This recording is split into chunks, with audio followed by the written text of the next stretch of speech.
Today, we're going to learn how to cue up a record and then drop it in cold. It's like at full volume, just starting the moment you let go of the record. There are easier ways to accomplish this whole queuing and dropping. There are easier ways to accomplish this with controllers nowadays. But everything that I'm showing you today still works on controllers. And if you actually practice this and you actually sort of get the muscle memory to be able to do this with both hands, you'll be in a very, very good state to pick up some of the other skills later on this semester.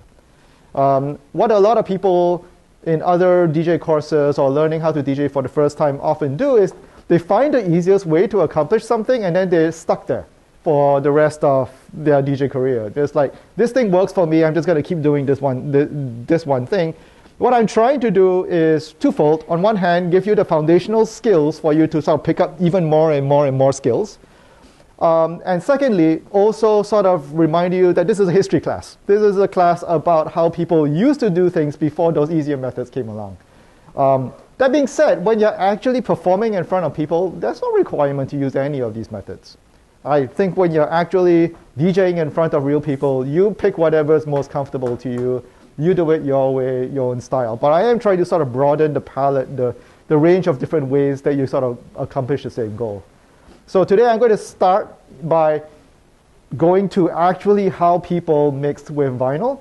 And then we're going to sort of, and then by the end of the class, I'll show you, well, if you're working with digital technology, there's actually more than one way that you can accomplish the same result. And it might be easier.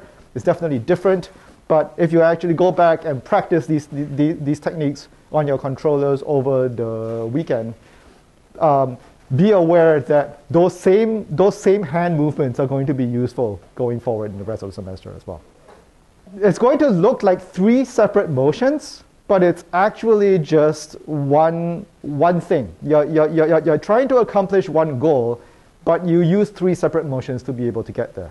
All right? When I'm done explaining everything, I'm going to ask all of you to go and grab one of those records from the box, and we're going to split the class into 3 groups. 3 turntables set up. One in that next room over there, one on the right side and one on the left side of this desk, and all of them have speakers. You're going to take one of those records, you're going to put it on, and you're going to find the first beat of that song. You're going to pick the needle, you're going to put it on near the edge of the record, but on the record, not off the record, on the record, near the edge of the record. And you're going to try to figure out where that first beat is, and then you're going to hold it there while the platter continues spinning. All right? So, for instance, say I put the record on, and it's just spinning. Okay, then what I do, I wind back until I actually hear that first sound. And I rub it a little bit to make sure that I've got it right. Now, first beat is kind of subjective. You might decide that's not really the first beat of the song. You might decide that boom, that's the first beat. That's fine. I let you decide where the first beat of the song actually is, okay? Figure out where that first beat is, and then I want you to let go. All right? Now, there's a few ways that can go wrong. One is that you hold down on the record so hard that the platter stops moving. And then when you let go, do you hear that? You know what? Let me turn up the volume a little bit. If I'm pushing down so hard on the platter that the platter stops moving, wow. You might have to turn the volume up a little bit to be able to hear it.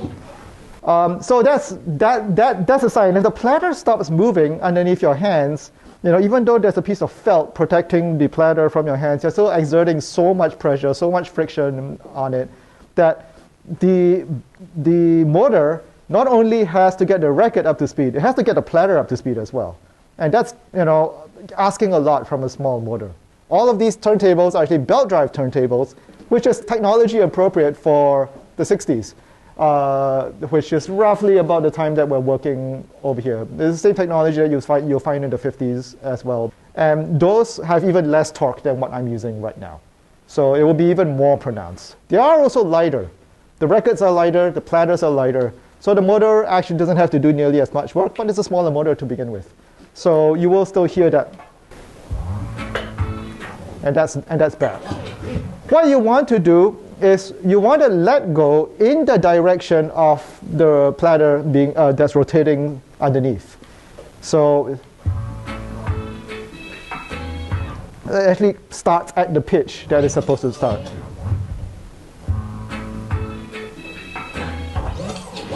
I don't know if you can see my hand sort of go forward a little bit. Now, there is also a way to overdo that, where you go. I just pushed it, and that's too hard. Let me know if you can hear this.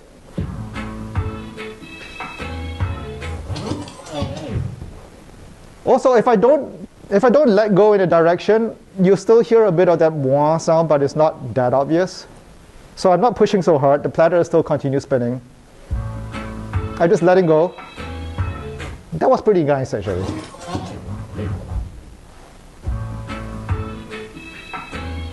I think that's the reason why these turntables were very popular, because they were kind of forgiving that way. Those turntables, not so forgiving. And you might actually hear a little bit more of that wow or the pew wow, It means you're either pushing too hard or you're pressing too hard. That's what I want you to avoid. Wow. That was a push. So even now I'm messing up. That's all right. Now, something that can help is to do that.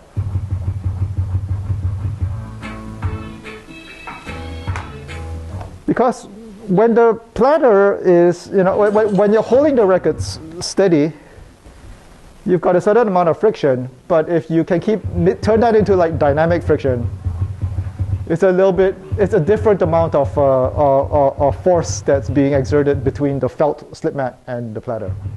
So that is called a baby scratch. I've also heard it called a rub. Rub is probably the name that people used to call this, but nowadays pretty much every DJ calls that a baby scratch. It is actually the first scratch that anyone should learn. And it's very, very useful, not just for scratching, but for just figuring out where the first beat is, right?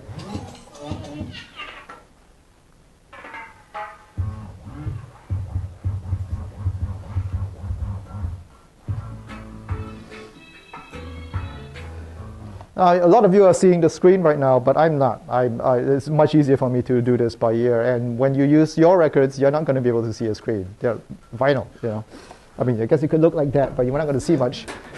Make sure that you're holding the tone arm by this tiny little arm, and you want to very gently let it down on the record. All you're doing is balancing it. You're not pressing the needle down. You're just very gently just letting it down. So that's the cue. There's the rub. And then that's the drop. I want you to do the same with the fader down and the headphones on. So you're going to hear in the headphones instead of on the speakers. Okay. So I've got it queued up. You're not hearing anything. Once I've got it, I turn on the volume.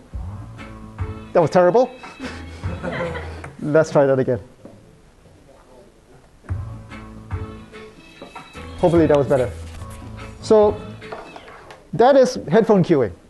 This is fundamentally how DJs used to do it, actually all the way until the early 90s.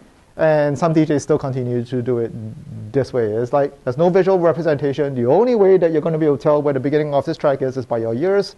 You don't want the audience to hear it. You're hearing it over the headphones. I want you to put your hand on the side where the tone arm isn't. Tone arm typically comes down on the right side of the turntable. I have this thing turned battle style. Some of you remember this from last week.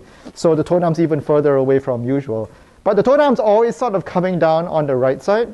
So your hand should always be on the left. Whether it's your left hand or your right hand, your hand should always be on the left of the spindle. All right? If you have to spin things backwards, and you will, you do it from the center of the record. So you avoid the tone arm. Pick out the record. Give it a try. How are things going? Where can I find The what? This is the whole point, but like the beginning of the. Well, let's hear the track. Like, how do I go far? Should I keep it on the outside? It should be on the outside. Like as far out as I can? Yes. To the point where you hear silence, basically. And that's, so it starts with the piano. Bum, bum, bum. That could be the first beat. Yep. So you wind it back until it's silence. Yep.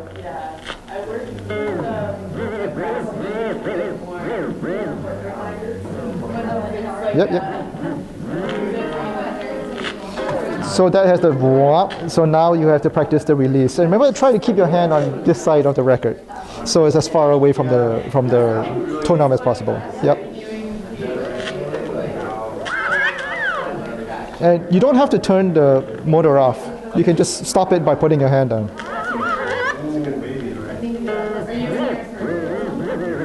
Yeah, yeah. A little further. Yep, that edge. Perfect.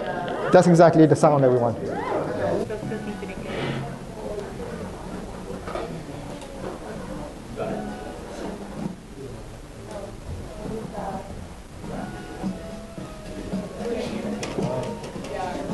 All right, now try doing it with the headphone. So doing it with the volume down. Yep.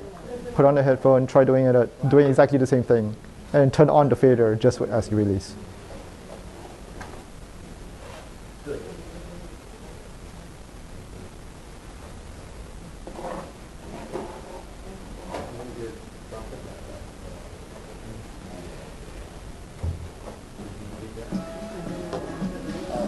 So the fader came on a little slow. So try to do exactly the same thing, but snap it forward. Snap it forward.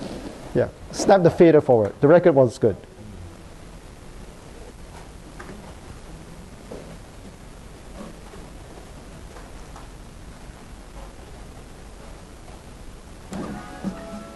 So that was a push too hard. Yeah. Yep. Keep trying until you've got it. Don't just do it once and say, I'm happy with that. You know, it's like keep trying.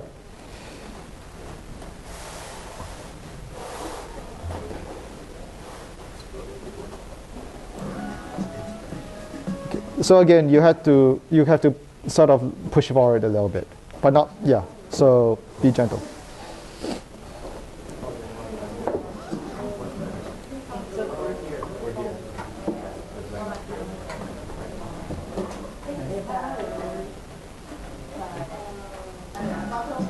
That was good.